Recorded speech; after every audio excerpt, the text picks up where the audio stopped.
came here, you had an hour. Now it's less.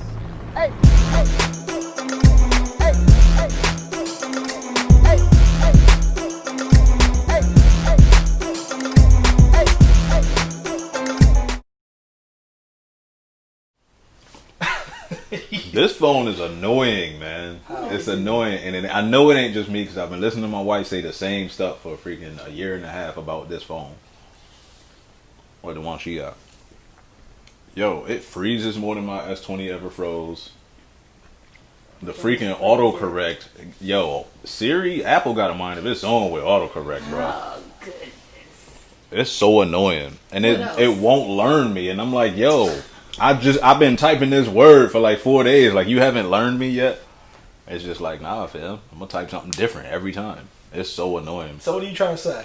I'm trying to say that there's a lot of things that people know, and I've known this because I've been doing, I've been in the mobile industry for a while. So I hear other people's complaints too. Like this whole continuum thing. This is not new to me, hearing people's complaints. So I heard them all. So I already knew this stuff. But to dive in, I'm like, all right, newer phone, newer software, maybe they figured some of this stuff out. Yo, it is not as intuitive as people say it is. It's just not. It is just not. What did people say about it? Because people say iPhone is pretty simple. They say it's simple, and it's intuitive, and it's just so easy to use, and blah, blah, blah, blah, blah. And I'm like... Is simple just because there's one way to do it, or is it simple because that's the easiest way to do it? Like, what's your idea of simple? So is it bad because enough to make you want to go back to your Android? Oh no, I've never gotten rid of it. Oh. I never will. As far as your primary phone, it will never be. It has my primary phone number on it right now because I like to give things a real fair shake before I make any determination on it. And plus, I'm tech savvy, so it's not something I can't handle. But the frustration that it's giving me, whenever I pick that S20 back up, it'd be like a breath of fresh air every time. And I'm not one of them types of people that's just like stuck in my ways. I understand both ways because it's been so long. I'm sleep. You can go to sleep. Yeah, it don't matter what you be thinking, Kyle. Listen. It don't gotta matter, but I challenge one of y'all to carry around this amazing phone I got in my left pocket for 30 days. Really actually use it. Like... Customize it, set it up the way you would do it if it was your own phone, and watch the experience be so much better. Like, it's faster, it's more fluid, the display is way better. It seems like everything is just quicker and snappier. The stuff that you wanted to do would do. I don't want to say it's for today's world, but it's kind of not, because at the end of the day, majority of the people I talk to have an iPhone. So when I switch over to an Android, in an iPhone dominated world, it's not an inconvenience. You know what else the majority of people got? What? Some kind of messenger, whether it's Facebook. Yeah, but I'm saying if I didn't want to do all of that, it becomes then. Because I'm not a person who I don't want to have to contact the people I want to contact through a social media app. I would like to just pick up my phone and be able to contact them 3 different ways. So this is with the same number. So this is one of the things that I like to tell people about, because I say Apple, they think things are simple because it's only one way. You can literally do everything you can do through iMessage and contact people. You can do all of that through Facebook. Text, message them. So that could be your primary messenger. That's what I don't want to do. That could be your primary messenger, and you don't have to do all the extra stuff. And it actually keeps you from having to go and buy a whole different phone. It's an Apple-dominated world right now. So if right now in my world, so if right now I decided to switch to Android, the communication will get a little bit more complicated. So everyone is FaceTiming. Everyone is instant messaging. I'm able to read when someone opens my message. You know what I'm saying? More people have Facebook than they have iPhones. Not my parents. Not my older people. I'm just saying more people. So this is the question that I have. Is it easier to download an app or to go buy a new phone? It's easier to keep the Apple. Either download the app or to go buy a new phone. It's easier to keep the Apple. Okay, different, bro. I'm not asking. This is not a question of whether or not you should switch. This is a question of which one makes more sense. Is it easier to download an app, which everyone probably already has? It probably is easier for me to do, but if I'm talking about the people I actually want to communicate, it would not be easier for me to download the app to talk to the people I want to communicate to. It would be easier for me to buy a phone that makes it simpler for me to communicate with people. So this is the thinking. This is what Apple has created with y'all. And I know I can't help it. This is factual. That's the world today. This is factual. They have created this internal desire for you to feel like you need this, even if there's something out there that actually is easier, works better, is more intuitive, works better for everybody, etc., etc. So you'll argue with me to the death that the iPhone. I won't say I need it. No, it makes my life simpler. Because I was just gonna say you would argue that with me to the death. No matter how much additional simplicity I can add to that, you'll say nope. This one just works better. For my life, yeah. But if I wasn't a person who wasn't so surrounded by people who also have Apple products, then yeah, I would think the other way as well. But because I am surrounded by everyone who has Apple products, then yeah, that does make it easier for me to communicate with the people around me. But if I wasn't, then it would be I would agree with you. I'm not arguing that. Listen, man. I'm just saying more people have Facebook than they have iPhone. Listen. So y'all motherfuckers kill each other, bro. We didn't even start the shit. Y'all motherfuckers arguing. God damn. I know, but damn, can I get an intro song? Y'all asked me. You know what I'm saying? Yeah. This was a very subjective breakdown about how I don't know. I feel like the iPhone is a one-stop shop these days. Listen, man. Before y'all end up killing yourselves, welcome back to Two Sides to the Coin. We are on episode number 7. Figure it out. 7. We on episode number 7 here. Again, 2 sides to the coin, not other coin. We all know them other niggas. To the coin. All right. I got to my left. That theme song should be rolling. Okay. I got to my right. Anton. He's right. Golden theme song should be rolling. Golden Golf. Let's get this out the way first. I'm just saying, you know what I'm saying? Makes sense, you know what I'm saying? Keep the intro a little hype. Oh, you just a little slower. My bad, I got you. Everything processing a little bit more delayed. This is probably the most sober I've been in all the shows. Huh? I said this is probably the most sober I've been in all the shows. It don't look like it's gonna be very long though. You got a cup over there. You know, I feel like we should start introducing my cup because it has not missed a show yet. What's your cup's name? Because your cup been here more than Rock. Rock about to get on my ass. I don't know. I have to think of You didn't name your cup? Give it a name. Did you name your car? Sabrina. Sabrina, why Sabrina? I didn't know who that was. Like Sabrina the Witch, you know. The Teenage Witch? Yeah, the Teenage Witch. She gave me those kind of That's vibes. a top 5 show, man. I've only ever watched probably about 5 episodes, but what you gonna name your car? I like them. Alright. I like them. Okay. What about you? What about me, what? What you name your vehicle? Me? Yeah. My vehicle ain't got no name. Just in case it die on me. I don't want to... So you don't have no attachment to it? Nah. I've sensed a segue coming. Nah, I ain't got no attachment to my vehicle. What about you? I didn't name my car. My first car I did, I named it Ricky. Why? I don't know. Give me a Ricky vibe. I remember Ricky, but he died in the movie. I ain't gonna lie to you. I might fuck around and name my car. It's just that I keep shaking every time I drive it, so I want her to name her Shakira. Nah. Shakira shakes. Ooh. She shakes good. Oh, she do it shake. Shakira shaking. Listen, man, how y'all doing? Wait, man? what's your car name? My car now is named Smoke. It had 2 names? It's a girl. Oh, wait. That's a girl. It's a girl. What was your last car name? Jada. Jada. So I usually have a story behind my car's names, right? So my last car was white, and one of my favorite characters in any like fantasy type of adventure movie was the White Queen in Lion, Witch, and the Wardrobe. Well, I'm not gonna name my car the White Queen, but the lady's real name, who plays that character, her first name is Jada something. Like that's not even her whole name, but for short it's Jada. So I'm like, all right, that's my car's name, Jada. Then the car before that, it was a red car. Her name was Natasha, because it's red and Scarlett Johansson, and I love her. But in the Avengers movie, her name was Natasha. So I'm like, all right, I'm rolling with that. Boy, Scarlett's so fine to me, man. Listen, I'm not allowed to talk about it, heart. but I can just say I love her. Huh? I can say I love her, but I can't comment any further. Listen, if your wife ever come down here and hurt me, I didn't know nothing about this. She's not gonna hurt you over you saying it. Okay. She might hurt. She won't even hurt me. Not physically. Mentally? Emotionally, I might be damaged, so I'm not gonna say nothing though. I'm about to say, what's gonna happen then? What y'all been up to, man? It's been a whole week. Y'all been quiet, been hitting people. You know what I'm saying? Jumping left on red. Applied 2 days later. Is that me?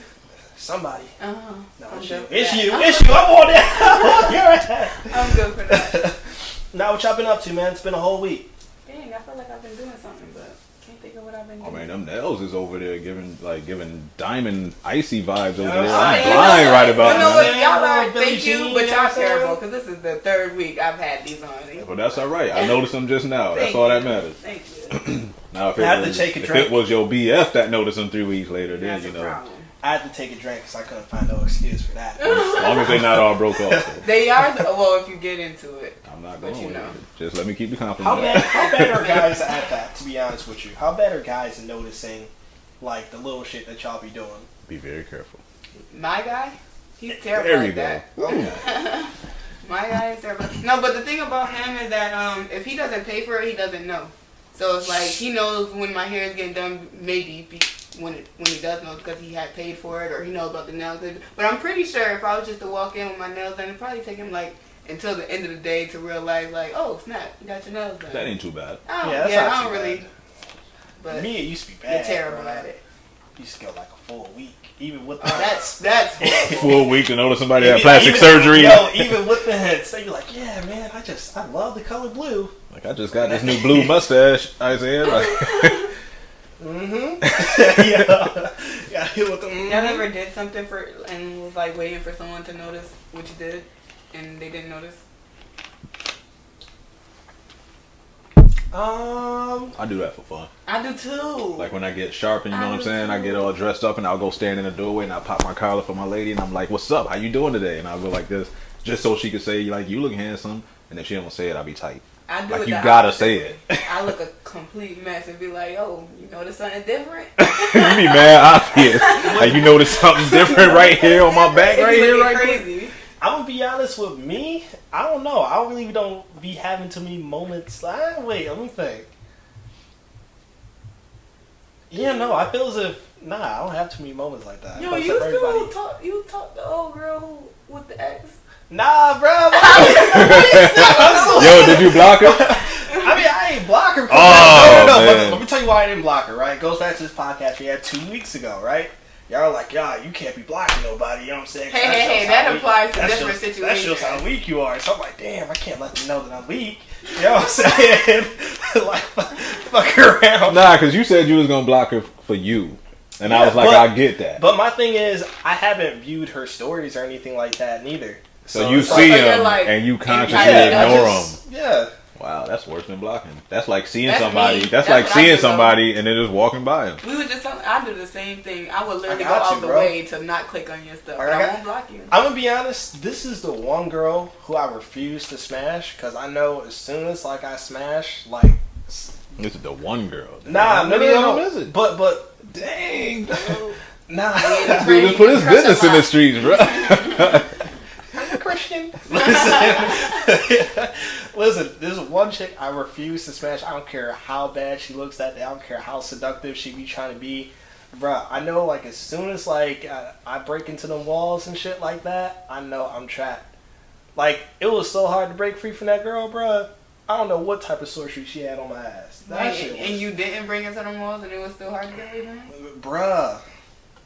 What was y'all doing? Listen, man.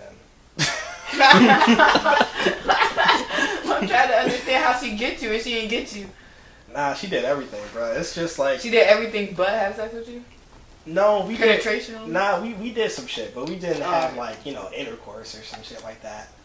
So y'all like watch Netflix, but y'all didn't chill. Nah, we chilled. We chilled, you know what I'm saying? We was in the neighborhood, cuz. Don't get it twisted. But... How long did y'all have this entanglement for? 6 months.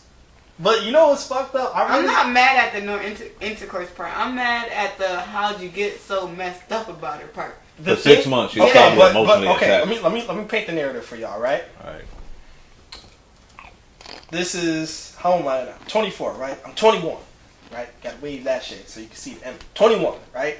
Young, dumb, full of cum. Young, dumb, full of cum, bruh. That's so funny. Like man. I'm talking like if you look at my old Brad sheets and shit like that, you get that little detective shit. Wait, no. Yes. Kill the visual. Bruh. Oh my god. Listen, Yo. listen, no funny. Alright, Yo. No funny? so I'm That's 21. mad funny. So I'm 21, right? mind you, right, this is around the period of time where shit started to really go left, right? You know what I'm saying? I got my parents, they on their last little ladder, and this girl's all that's in my corner, right? Mm-hmm. The way how she used that shit was so crazy in regards to everything, right? At first, she made it seem like she was going to be there for me throughout thick and thin, right? And then, out of nowhere, it just flipped. Like the shit. So she wasn't going to be there at all? No. Left, parents died, everything like that. So I'm dealing with all this loss, and the only thing that made it out of this situation was this chick. So I'm like, fuck. Of course, when you think about your parents and shit like that, you got like the deaths and shit that replays every day in your head. You're replaying all this shit, and the only thing that's still alive out of it is her. So it's like, fuck. I can't get away from you because you work my goddamn job. And you're flirting with cashier number 6 in regards to everything. So I'm still stuck on your ass. I go home. My uncle's giving me work. You remember my uncle? Hey, break the lead. I go home. Worst kid he ever seen. Listen, I go home. Uncle, you know what I'm saying? My aunt, his wife died. So he grieving. This motherfucker, when he grieve, he angry, right? Straight to it. Why your ass home early from work? So I can't go home. Go to the gym. Gym membership done stop working. Damn, can't go to the gym. Stop working. Yo. Can't go to the gym. So you know what's left for a nigga? You know what a nigga had to do to get over this hoe? Do you know what Get another hoe? A nigga had to go to the pier, cuz. Nigga had to go to the pier in his car and look at the water. Just look at the water, bruh. You know what I'm saying? On some like some late night show type shit. Just looking at the water for 2 hours. Go back home. Uncle locked the door. Won't open it. So I'm in the car. Stuck. Then I gotta go back to work and the cycle restarts. So I was like, fuck. So I got this girl on my mind. I got the parents' death on my mind. I'm arguing with my uncle. And it's just a carousel of shit. So, yeah. That's my story. That's my TED Talk. So, I'm saying, what so why she so attached to you? Why she so attached to me? Yeah. That's why I thought the story was kind of going. He was just like, yeah, that's it. That's that's the story. it. I'm like, all right, so you was in your car. To be honest with you, the reason why she's attached to me, that's a good question. I've been trying to figure that out for like the longest. That was the whole story. Like, that was the whole... No, that's why I'm fucked up. I don't know why I don't know why she's still coming around. I don't know what her side of the story is, you know what I'm saying? We what shit, I'll call her up one day. Hey, this is Isaiah from the Two Sides of the Coin podcast. Let's just go down memory lane real quick. Don't lie. Fuck was wrong with you? Nah, man, that shit was crazy. That shit was intense, bro. Yeah, because it's like she just living her life. I'm living over her here best life. Living her best goddamn life. Are you watching her live her life? Watching. Don't watch her. Boy, I couldn't help it. I was at the store. I couldn't help it if I wanted to. I couldn't help it if I wanted to. We worked at the same place. I couldn't help this shit if I wanted to, right? I go back in the break room. People come back. Yo, man. Yeah, me and so we got it on. I'm like, God damn. Now you got it on. I gotta leave out the break room. Go get the carts. Wait, how old is this dude that said this? We got it on. Because that sounds like some 80s, early 90s talk. Got it on. Listen, man. He was only 21, so listen, man. He was OG. Listen, right. All I'll say is, this is when I started to realize there's such a thing as a hoe phase in regards to everything. And I will also say this too. For everybody that's listening, I think everybody needs to go through their whole thing. Mother of God! Would you look at the time? When you came here, you had an hour. Now it's less. Hey!